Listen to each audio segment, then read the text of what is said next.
Love with God channel. Daily gospel.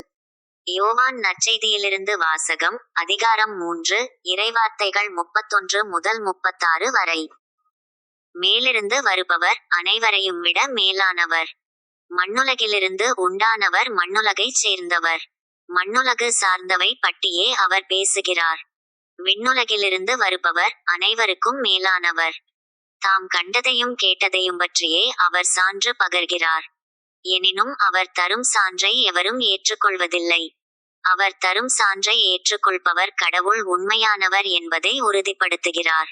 கடவுளால் அனுப்ப பெற்றவர் கடவுளின் வார்த்தைகளை பேசுகிறார். கடவுள் அவருக்கு தம் ஆவிக்குரிய கொடைகளை அளவின்றி கொடுக்கிறார்.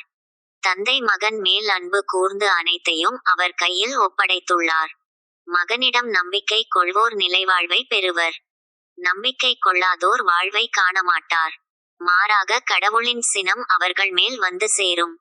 இது கிறிஸ்துவின் நற்செய்தி. கிறிஸ்துவே உமக்கு புகழ்.